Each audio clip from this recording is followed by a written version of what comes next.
Hello friends, आप सभी का स्वागत है, अभिनंदन है डीएस स्टडी के यूट्यूब चैनल में।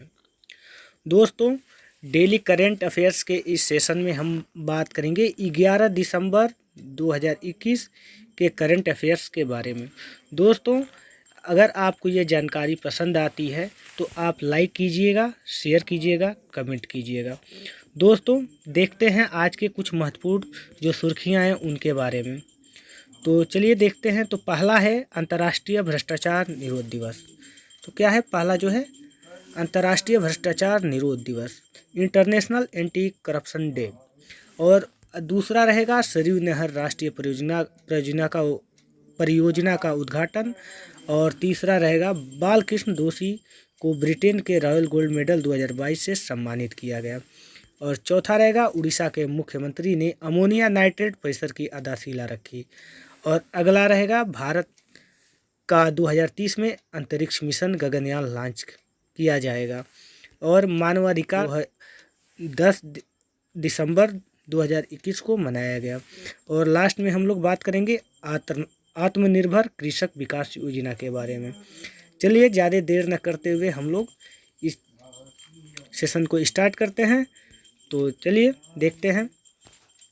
दोस्तों, ये आगे देखते हैं अंतर्राष्ट्रीय भ्रष्टाचार निरोध दिवस। ये चर्चा में क्यों है? तो 9 दिसंबर को अंतर्राष्ट्रीय भ्रष्टाचार निरोध दिवस मनाया जाता है। इसका उद्देश्य भ्रष्टाचार के प्रति लोगों को जागरूक करना और अपने आवाज़ को सबके बीच बुलंद आवाज़ में बताना के लिए प्रेरित करना होता है, क्योंकि भ्रष्टाचार हमारे समाज को दीमक के समान किसी न किसी रूप में प्रभावित करता है। तो कुछ महत्वपूर्ण तथ्य के बारे में अगर हम बात करें तो हर साल 9 दिसंबर को अंतर्राष्ट्रीय भ्रष्टाचार दिवस मनाया जाता है। अंतर्राष्ट्रीय भ्रष्टाचार निरोध दिवस 2021 का थीम है आपका अधिकार आपकी भूमिका, भ्रष्टाचार को ना कहें। और अगर अंतर्राष्ट्रीय भ्रष्टाचार निरोध दिवस की बात करें तो दिसंबर 2003 में संयुक्त राष्ट्र ने United national convention against corruption ने पारित किया गया था। और भारत 9 दिसंबर 2006 को इससे जुड़ा था। तो चलिए दूसरा देखते हैं। तो दूसरा है सरयू नहर राष्ट्रीय परियोजना का उद्घाटन। दोस्तों, सरयू नहर राष्ट्रीय परियोजना का उद्घाटन पीएम नरेंद्र मोदी उत्तर प्रदेश के बलरामपुर जिले का दौरा करेंगे। वहीं से सरयू नहर राष्ट्रीय परियोजना का उद्घाटन किया जाएगा। इससे बताया जा रहा है कि 14 लाख हेक्टेयर से अधिक भूमि की सिंचाई की जाएगी और इससे लगभग 29 लाख किसानों का फायदा होगा। सरयू नहर परियोजना से बहराइच, श्रावस्ती, बलरामपुर होकर गोरखपुर तक जाएगी और 318 किलोमीटर ये लंबी परियोजना होगी। इस परियोजना में लगभग लागत 9800 करोड़ रुपए है। सरयू नहर राष्ट्रीय परियोजना पर 1978 में काम शुरू किया गया था। और के बारे में देख लेते हैं तो उत्तर प्रदेश की राजधानी लखनऊ, मुख्यमंत्री योगी आदित्यनाथ, गवर्नर आनंदीबेन पटेल, उच्च न्यायालय इलाहाबाद है और उच्च न्यायालय मुख्य न्यायाधीश जो हैं राजेंद्र बिंदल हैं। तो अगला देखते हैं। तो अगला है बाल कृष्ण दोषी हुए सम्मानित ब्रिटेन के रॉयल गोल्ड मेडल 2022 से। ये चर्चा में क्यों है? तो royal institute of British architects RIBA ने यह घोषणा की है कि प्रसिद्ध भारतीय आर्किटेक्ट बालकृष्ण दोषी को रॉयल गोल्ड मेडल 2022 प्रदान किया जाएगा। ये एक भारतीय आर्किटेक्ट बालकृष्ण दोषी हैं जो रॉयल गोल्ड मेडल से 2022 से सम्मानित किया जाएगा इनको। और इस पुरस्कार को royal institute of British architect के द्वारा दिया जाता है। और बात करें साल 2021 में रॉयल गोल्ड मेडल किसको दिया गया था? तो सर डेविड एडजॉय ओबोई को दिया गया था। कुछ अन्य पुरस्कार के बारे में अगर हम बात करें तो पूजा बदलानी को miss India world wide queen से सम्मानित किया गया था। हेमा मालिनी को अंतर्राष्ट्रीय फिल्म महोत्सव 2021 में Indian film personality of the year से सम्मानित किया गया था। और बेरिल थंगा को साहित्य 2020 में 12वें मणिपुर राज्य पुरस्कार दिया गया था। जेसन मोट को 72वां राष्ट्रीय पुस्तक पुरस्कार से सम्मानित किया गया था। आंध्र प्रदेश राज्य को भारत का सर्वश्रेष्ठ समुद्री राज्य बनाया गया है। तो अगला देखते हैं। तो अगला है उड़ीसा के मुख्यमंत्री अमोनिया नाइट्रेट प्रेशर की आधारशिला रखी। दोस्तों ये चर्चा में क्यों है, तो हाल ही में उड़ीसा के मुख्यमंत्री जो हैं नवीन पटनायक जी, उन्होंने 9 दिसंबर 2021 को गंजम के गोपालपुर में एक वर्चुअल प्लेटफॉर्म पर टेक्निकल महत्वपूर्ण तथ्य अमोनिया नाइट्रेट मैन्युफैक्चरिंग कॉम्प्लेक्स की नींव रखी है। दोस्तों इसकी महत्वपूर्ण तथ्य की बात करें तो स्मार्ट केम टेक्नोलॉजी लिमिटेड 2200 करोड़ रुपए के निवेश से इसकी स्थापना कर रही है। कृषि, उद्योग और खनन जैसे विभिन्न क्षेत्रों में कई उद्देश्यों के लिए उपयोग किया जाने वाला नाइट्रेट राज्य में इन क्षेत्रों को भारी बढ़ावा देगा। दोस्तों आपदा प्रबंधन को अनिवार्य विषय स्वच्छ बिंद सागर पहल है और गरिमा नामक नई योजना शुरू की गई थी उड़ीसा में। और वन्य जीव अभयारण्य की बात करें तो उड़ीसा की तो सुनावेड़ा, कोठागढ़, नलवन, वसीपल्ली, देवरीगढ़, गहरीमठ, चिल्का लेक ये सब उड़ीसा के प्रमुख अभयारण्य हैं।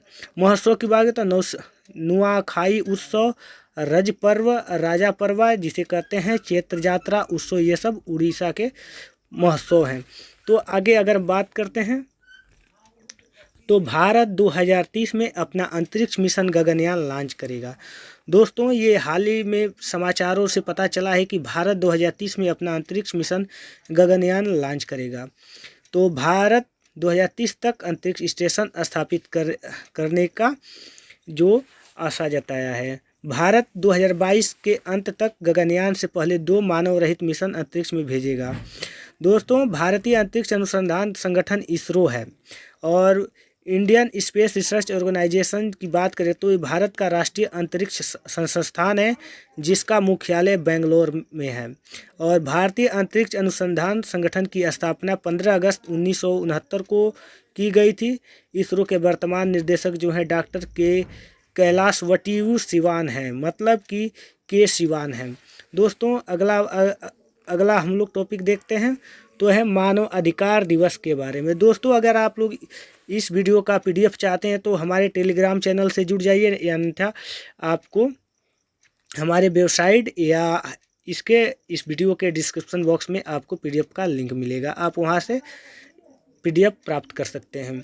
तो आगे देखते हैं। हाल ही में 10 दिसंबर को मानवाधिकार ह्यूमन राइट्स डे मनाया जाता है और मनाया गया है। देखिए ह्यूमन राइट्स का दिन लोगों के सामाजिक, सांस्कृतिक और शारीरिक अधिकारों के बारे में जागरूक और सभी कल्याण को करने के लिए मनाया जाता है। महत्वपूर्ण तथ्य भारतीय संविधान के भाग 3 में मौलिक अधिकारों का उल्लेख किया गया है और राज्य के नीति निर्देशक तत्वों की अगर बात करें तो भाग 4 में किया गया है। पहली बार 10 दिसंबर 1948 को यूएन द्वारा मानवाधिकार घोषणा पत्र जारी कर व्यक्ति के अधिकारों का मुद्दा उठाया गया था। मानवाधिकार दिवस 2021 की थीम समानता असमानताओं को कम करना, मानव अधिकारों और बेहतर करना, ये मानवाधिकार 2021 का थीम है। तो अगला देखते हैं। तो अगला है आत्मनिर्भर कृषक विकास योजना। दोस्तों ये चर्चा में क्यों है, तो उत्तर प्रदेश सरकार ने आत्मनिर्भर कृषक विकास योजना चालू वित्त वर्ष में ही लागू करने का फैसला लिया है, वर्ष 2021-22 के लिए। इस योजना को आरंभ करने का मुख्य लक्ष्य यह है कि राज्य के किसानों के जीवन में स्तर का सुधार किया जा सके, किसानों की आय को दोगुना किया जा सके और उन्हें आत्मनिर्भर बनाया जा सके। तो इस योजना में प्रत्येक विकास खंड में अगले 3 वर्षों में 1475 किसान उत्पादक संगठन FPO बनाए जाएंगे।